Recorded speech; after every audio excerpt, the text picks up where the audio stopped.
2 पर बने toll plaza ने मुंडका के ग्रामीणों में भारी नाराजगी पैदा की। रोजमर्रा की आवाजाही प्रभावित होने से लोग बार बार सड़क पर उतरे। कई बार पंचायत, प्रदर्शन और चक्का जाम कर विरोध जताया गया। कॉलोनियों को टोल छूट न मिलने से गुस्सा और बढ़ गया। इस नाराजगी का असर उपचुनाव के नतीजों में साफ दिखा। एमसीडी उपचुनाव में कई उम्मीदवारों की जमानत जब्त हुई। कांग्रेस को 9 वार्डों में करारा झटका लगा। भाजपा के एक और आप के एक उम्मीदवार की भी जमानत नहीं बची। कुछ वार्डों में नोटा ने 2-3 उम्मीदवारों से ज्यादा वोट लिए। नतीजों से राजधानी के राजनीतिक रुझान का संकेत मिलता है। एमसीडी आयुक्त स्थायी समिति में बजट प्रस्ताव पेश करेंगे। इन प्रस्तावों में दिल्ली सरकार के निर्देशों की झलक दिखेगी। प्रदूषण नियंत्रण और कूड़ा प्रबंधन पर जोर दिया जाएगा। शहर को स्वच्छ बनाने के लिए नई तकनीकें शामिल हो सकती हैं। नई योजना राजधानी की सफाई व्यवस्था को सुधारने पर केंद्रित है। मॉल और मेट्रो स्टेशनों में शराब शोरूम खोलने पर सियासत गरमाई। आपने भाजपा पर युवाओं को शराब की ओर धकेलने का आरोप लगाया। कहा गया कि भीड़भाड़ और युवा अनुकूल जगहों को चुनकर शराब बेची जाएगी। दोनों पार्टियों के बीच इस मुद्दे पर तकरार तेज हो गई है। यह फैसला दिल्ली की राजनीति में नई बहस खड़ी कर रहा है। आईसीएमआर की रिपोर्ट ने दिल्ली में बढ़ते कैंसर मामलों पर चिंता बढ़ाई।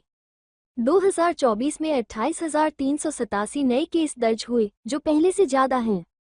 कांग्रेस ने स्वास्थ्य व्यवस्था की बदहाली पर सवाल उठाए। रिपोर्ट रोकथाम और प्रबंधन की कमियों को उजागर करती है। पार्टी ने सरकारों की विफलता को जिम्मेदार बताया। वरिष्ठ अधिवक्ता और पूर्व राज्यपाल स्वराज कौशल का निधन हो गया।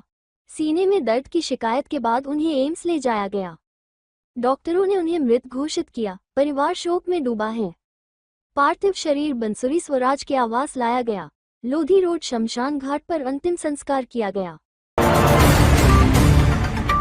निजी स्कूलों में नर्सरी एडमिशन के पहले दिन भारी भीड़ उमड़ी। अभिभावकों ने स्कूलों से फॉर्म लिए और कई ने ऑनलाइन डाउनलोड किए। 10 से अधिक स्कूलों में आवेदन करने की तैयारी की जा रही है। ये प्रक्रिया हर साल की तरह तनावपूर्ण बनी हुई है। पहले ही दिन स्कूलों के बाहर खासी हलचल दिखी। दिल्ली सरकार स्कूलों में एआई ग्राइंड कार्यक्रम शुरू करने जा रही है। क्लास 6 से 12 तक के छात्र इसमें हिस्सा लेंगे। ये 6 महीने का इनोवेशन कार्यक्रम एआई जागरूकता बढ़ाएगा। बच्चों में समस्या समाधान और भविष्य की स्किल्स विकसित होंगी। टेक्नोलॉजी समझ मजबूत करने की दिशा में ये बड़ा कदम है। सीएम रेखा गुप्ता ने आईटीओ पर लगे मिस्ट स्प्रे सिस्टम का निरीक्षण किया। अधिकारियों को इसकी प्रभावशीलता सुनिश्चित करने को कहा गया। ये तकनीक फिलहाल 9 प्रदूषण हॉटस्पॉट पर लगाई जा रही है। योजना है कि पूरे शहर को धूल रहित बनाने के लिए इसे बढ़ाया जाए। नागरिकों से एमसीडी 311 ऐप पर शिकायत दर्ज करने की अपील की गई। दिल्ली की हवा बेहद खराब श्रेणी में पहुंच गई है। सीपीसीबी ने AQI 304 दर्ज किया, कई इलाकों में 300 के पार। हवा की धीमी गति से प्रदूषण जमा हो रहा है। लोगों, खासतौर पर मरीजों को सतर्क रहने की सलाह दी गई। हालात स्वास्थ्य के लिए गंभीर खतरा बने हुए हैं। डीएमआरसी ने राइड क्लीन, गो ग्रीन अभियान के तहत नई पहल की है। मेट्रो निर्माण स्थलों पर व्हील वॉशिंग सिस्टम शुरू किया गया। हाई प्रेशर जेट से वाहनों के पहिए साफ किए जाएंगे। इससे सड़क पर फैलने वाली धूल में कमी आएगी। शहर को स्वच्छ रखने की दिशा में यह महत्वपूर्ण कदम है। दिल्ली का प्रदूषण अब बेजुबानों के जीवन पर भी भारी पड़ रहा है। पक्षियों का श्वसन तंत्र जहरीली गैसों से प्रभावित हो रहा है। कोराइजा जैसी बीमारियां तेजी से फैल रही हैं। उड़ान भरना और भोजन ढूंढना उनके लिए मुश्किल हो गया है। विशेषज्ञ इसे पर्यावरण के लिए बड़ा खतरा मान रहे हैं। 5 दिसंबर से दिल्ली एनसीआर में शीतलहर की शुरुआत होगी।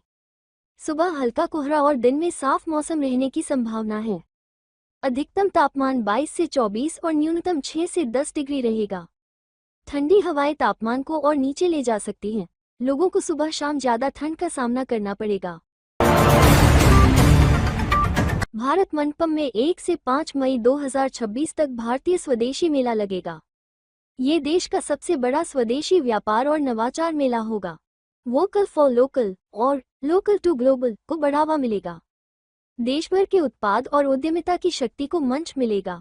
इसे भारत की सांस्कृतिक और आर्थिक ताकत का उत्सव माना जा रहा है।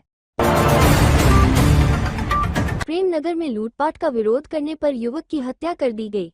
उसका साथी घायल हो गया और अस्पताल में भर्ती है। एक नाबालिग आरोपी को पुलिस ने पकड़ा है।